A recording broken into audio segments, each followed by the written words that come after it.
This is a Carrera S. And the S stands for so fat, balding, middle-aged man, go and have your midlife crisis somewhere else.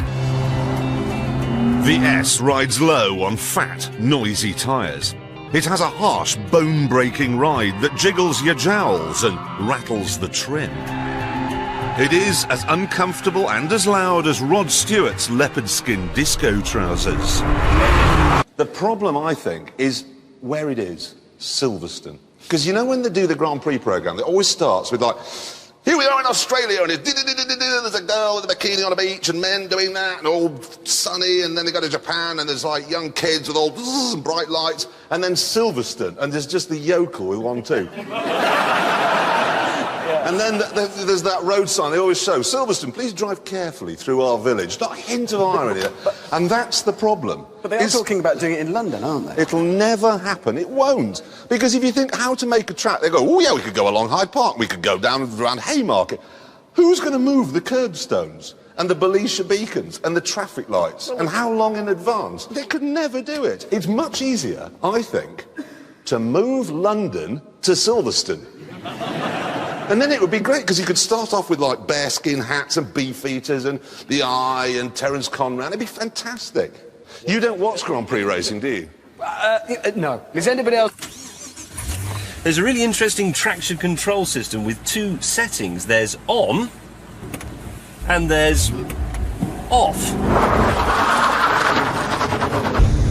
Where this is going, we're going to find out if that ice cream van can jump over those. Now, it may not look it, but this jump is tricky enough to rival any of the greats attempted by the likes of Kid and Knievel. You see that castle, that cuddly-looking teddy bear, that tiger, and whatever that other thing is meant to be. They're all deceptively high and wide. End to end, they cover a distance of 52 feet.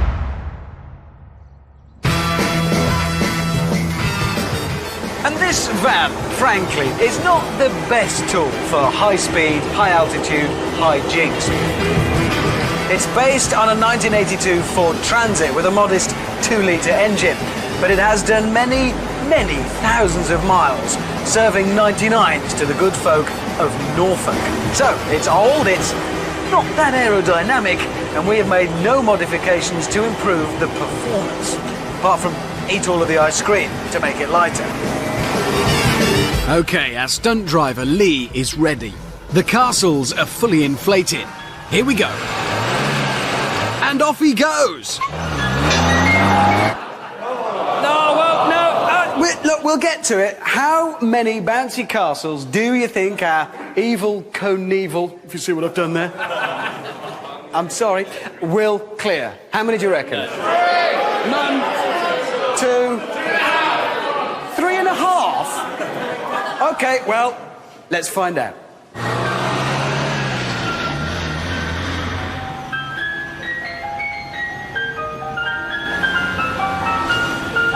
He's got to be doing 50 when he hits the ramp.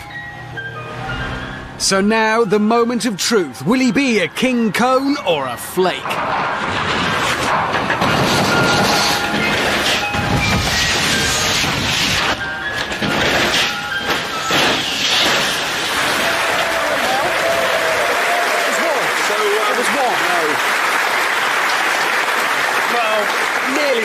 So he cleared none?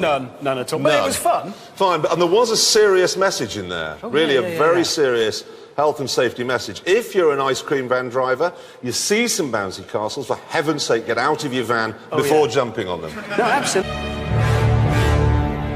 So, here we go. Which one will be the victor? Will it be the big, simple Crocodile Dundee? Will it be the part German, part American Arnold Schwarzenegger?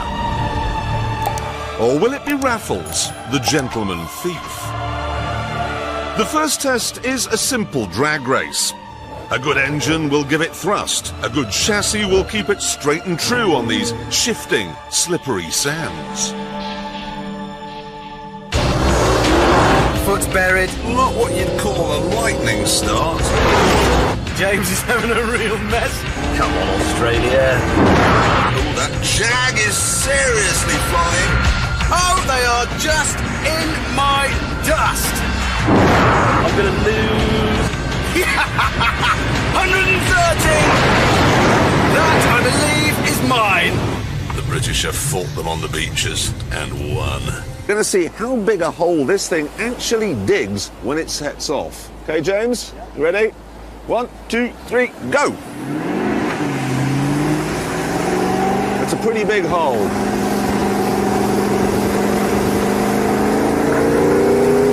Okay, thanks. Yep. 5 seconds. Yep. What do you think? That's a lot of torque. Actually, it's managed to move a whole beach from there onto to me. The Americans lecture the world on democracy and then won't let me turn the traction control off. It's supposed to be a big, bad, dangerous muscle car. Although, sure, you might hurt yourself. A car designed by health and safety, this one. This is a Bugatti Veyron watch that I'm wearing. Very nice. Okay? Now, you can't see the face there because when you hold the steering wheel, okay, like this, see? That's where the face is. Because when you're holding the steering wheel, if you don't want to look at the clock on the dash for whatever reason, you can look at your wristwatch without taking your hand off the steering wheel. Hey, that's... Guess how much it is? No idea. £1,000? 140,000. No!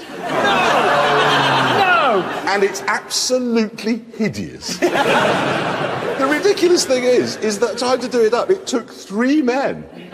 3 men to help me put it on. So I was like, how does this clip work? Because honestly, you need a butler to tell you to work that out. That's 140 grand for a watch commemorating a car that doesn't exist. And never will exist. That's amazing.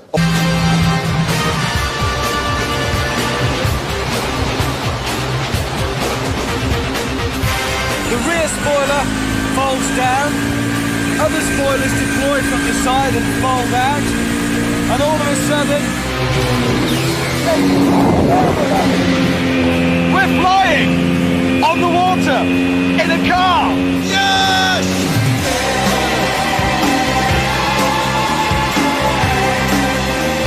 I'm scared but strangely thrilled.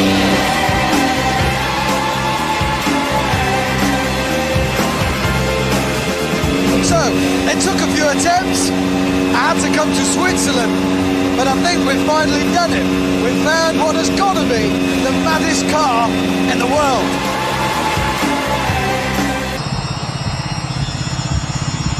Welcome to the coolest thing in the entire world. A boat. It's called the Wally 118, and despite the underwhelming name, it's the most radical and futuristic yacht ever built. If Darth Vader was a pirate, this would be his ship. It costs £14 million, but the money hasn't gone on gold chandeliers. Forget your gin palaces with drinks globes. This is 2004. These window frames, carbon fibre. The dining table, that's carbon fibre.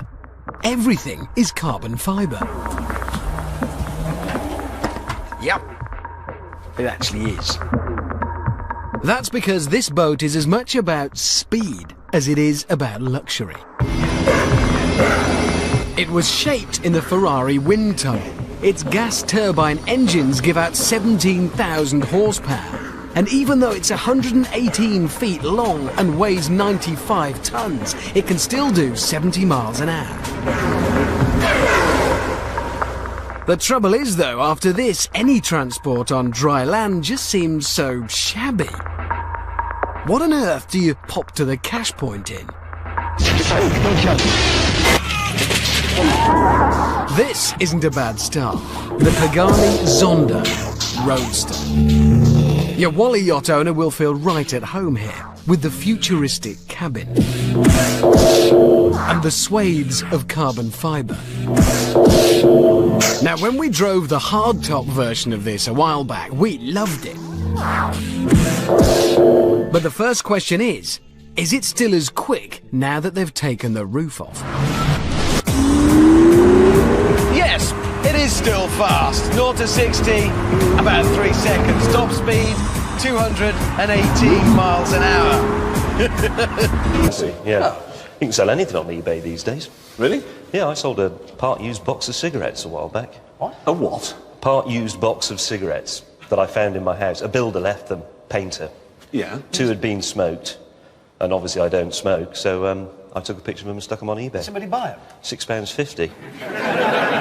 What was the list of things you'd done before you got down to auctioning off partly used packets of cigarettes? I made £6.50, which is more than being made. It's more than it's being made out of a signature with your bloody face on it. So anyway. All the street credit card. Oh, now, have you seen these specs? Speed cameras, the new ones, that they measure your average speed between 2 given points. So I was going through Northampton the other day, okay, and there's a 50-mile-an-hour speed limit, about 2 miles. Now, when you've got to maintain an average speed of 50, it means the only thing that you can look at is the speedometer. So you drive like that. You can hear the wheelchairs going under the wheels and the babies and old ladies. I'm not looking at. I swear to God, right? They are going to kill people. Trust me. They're forward-facing, though, am I right? Yeah, the cameras, they take a picture as you're going towards them, yeah. I approve of those. Why? Because I'm a motorcyclist. Yeah, what's that got to do with it? There's no number plate on the front of a bike. Bike is It's true. It's true. It's a fair thing. I never thought, why? Why is that? No, but the thing is, I've been through Northampton on the bike. Why is there no number plate? Well, I believe they were actually made illegal in early 70s. Well, because they used to be upright on the front mudguard. Yeah. Like that. So if you had a crash, it was like somebody just putting a meat cleaver in your head, essentially. And we start, oddly enough, with the Renault Espace, one of the least sporty cars ever made. But it was one of the most important. Like the Ford Model T, the Espace was one of the great seismic shifts in the history of the car. Today, people carriers sell in their millions, and they're slowly killing off the hatchback and the saloon. And in Europe, it all began 20 years ago with this car. The upholstery may have been ugly, the car may have been ugly, but its lack of boot and bonnet and its flexible seating was a complete revolution. And you can tell this car was a revolution. Because when it hit the showrooms in 1984, no one got it. At first, Renault were confident. In fact, one of the creators called the Espace the silk underpants car, because he believed it would make everyone involved rich enough to afford posh undercrackers. But when the early sales figures came in, their underpants were in fact brown. Because in its first month, the Espace racked up worldwide sales of 9. That's it. 9. Went and drove a Dodge Charger, and he loved it so much, he came back and he said, I've got to buy one of those. I've got to buy one. Problem is, he didn't have the money. So there's nothing that he hasn't opened in the last 12 months to try and make up for it. I mean, there's been the Eastbourne Motor Show, which you hosted. Great event. I like this one. You black tie do awards for people who organise awards. That was a good one. Hey, that was a good night out. This is my favourite one, the National Car Park Awards. How do you judge a car park? Well, you know, how good the parking is. There's not much urine in this lift, that's not. Only 40% of my car was nicked, and I was only stabbed once by a heroin addict while walking across it. It was a great event, and there were nice people. And you got a check. I did. And you got enough checks. Yes. And he's done it! It's here! He's got his charger, everyone! Sorry. Yes, I'd like to say sorry. I'm sorry. What is interesting, however, is that the number of people who rang up and complained about me driving the Land Rover Discovery up a mountain is this long. That's a lot. That's how many people complained. The number of people who complained about us not wearing poppies? That's none. Not one. Right. So hang on, that means nobody bothered to complain that we haven't commemorated our fallen soldiers, the people who gave us freedom to do what we want. But then they write in to complain that you've, run over some moss? Yeah, or that's basically it. I've killed moss. It's a strange world we live in, isn't it? Really? Weirdest world in the world. In fact, I think I might drive up it again next week. Absolutely. It is very good. There's another very good advantage to it, is there's room in the back for a schoolboy. We can demonstrate that. No problem at all. The thing I really like about these, though, is that they're actually superbly put together, these cars. They are. OK, listen to this. Listen to the sound a door makes. Ready? Isn't that unbelievable? Listen. That is the exact noise that a dead pheasant makes when it hits the ground after you've shot it. It does. Do you know what I think it is? I mean, I don't know if that's the effect they were going for when they did that. But you're right, it is. Point is, have a look at this. 9 minutes, 59 seconds. That means you did the lap in 9:59. 9:59? 9:59 is under 10 minutes. I tell you something, I What? do that lap time in a van. Oh, I show you rubbish. what a really fast lap is, okay?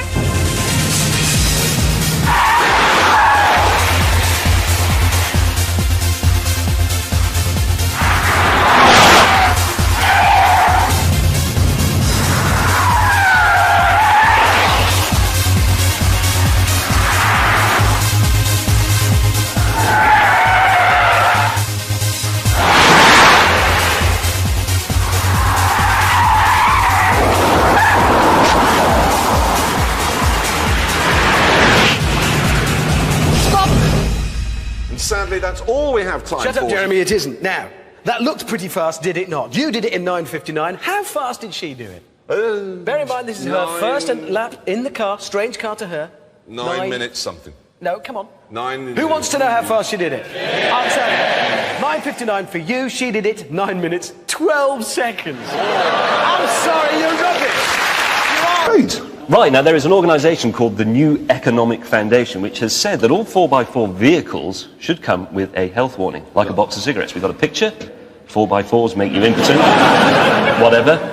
They're saying that by 2020 the 4x4 vehicle will be the third biggest killer on the planet. I'm getting fed up with this. Every week there's a third biggest killer. Smacking children, that's going to be the third big. Passive smoking, third big. Cheese. Yeah. Cheese now has to have... Kill yourself with cheese, it's not even sharp. Well, it isn't.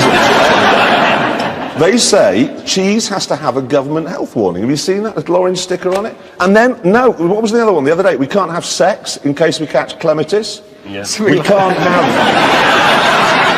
whatever it is. Yeah. They're just a bunch of mealy-mouthed, bitter and twisted failures whose lives haven't worked out as well as they were hoping. Nobody's going to sleep with them because they've got such ugly beards, and they just reckon that we can't have fun either. The reason why middle-aged men, such as you, that would be us, buy Porsches, is because they're having a midlife crisis. Each of you must place an ad in a Lonely Hearts column, and you will refer to the car you've bought, 5 points for each reply. So, James, why don't you read out your advertisement that you placed, genuinely, in wherever it was? 41-year-old man with sensitive hair. 41-year-old man with sensitive hair drives Porsche 944 Lux, seeks brewery ARS or similar, must have liberal attitude to motorcycle components in the bath. And how many replies did you get? Well, 3 actually. 3 replies. Right. So that's 15 points. Okay. There you go. Hammond? Well, my advert went like this. Porsche 924 owner, got it in first. Good-looking, mild-mannered, snappy dresser, 5'11", would like to live...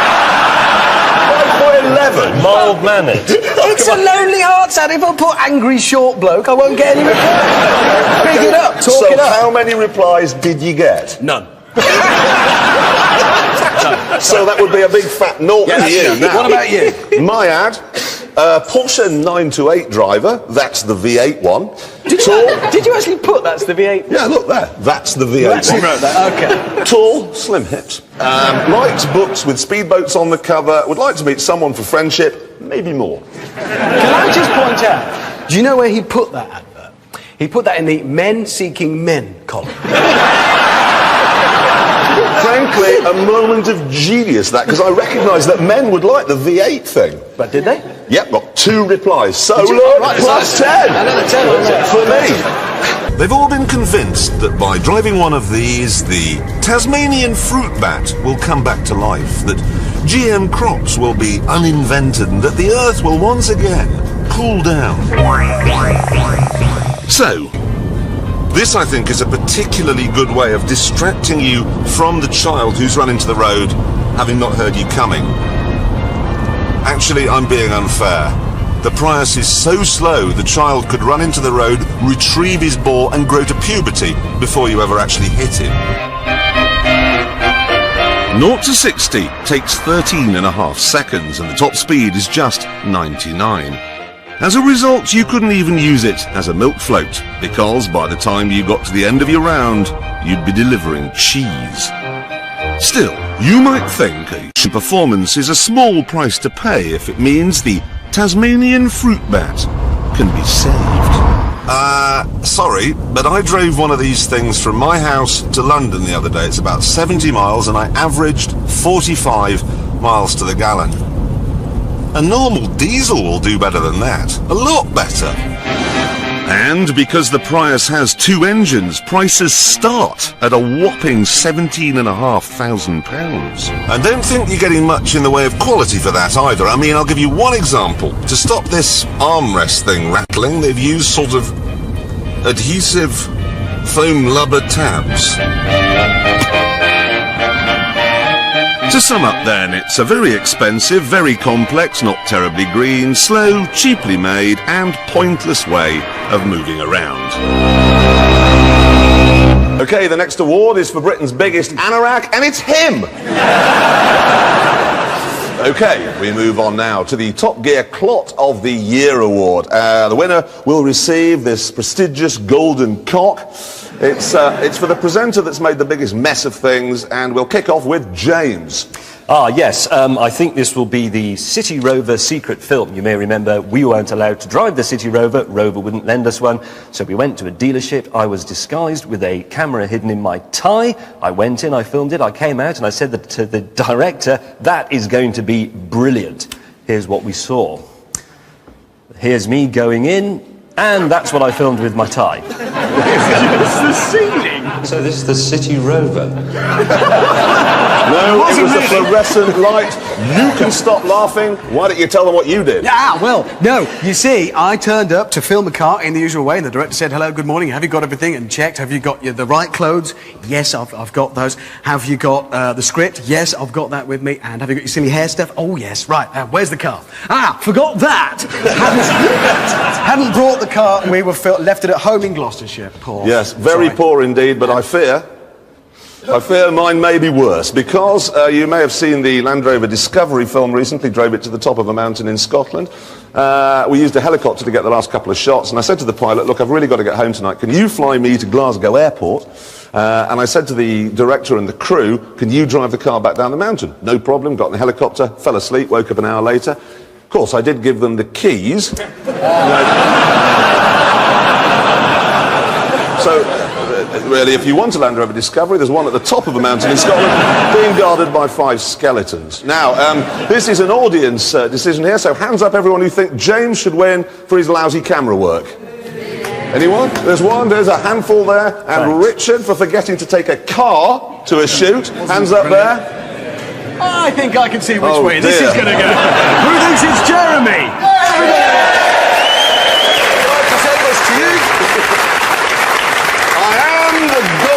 Cock. You are a worthy winner of that. Well done. I am the golden cock. Right.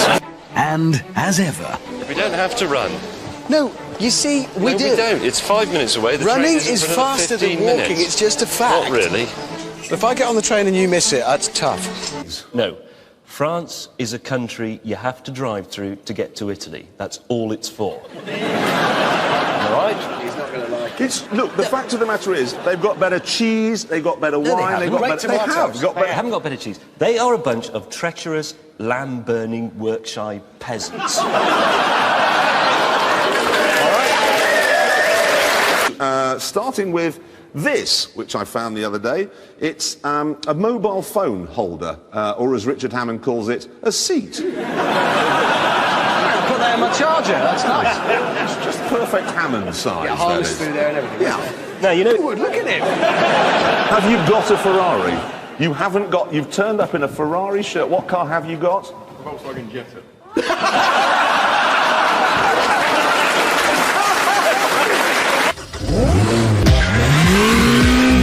This car goes like nothing you can possibly imagine. If you can change gear fast enough, it'll do 0 to 60 in 2.9 seconds. The atom is fast on an entirely new level.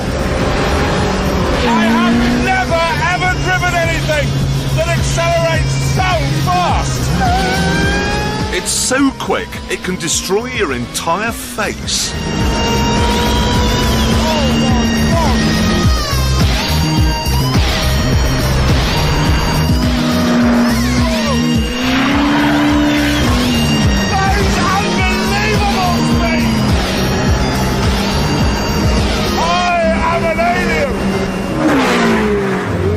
Either that or I'm John Merrick.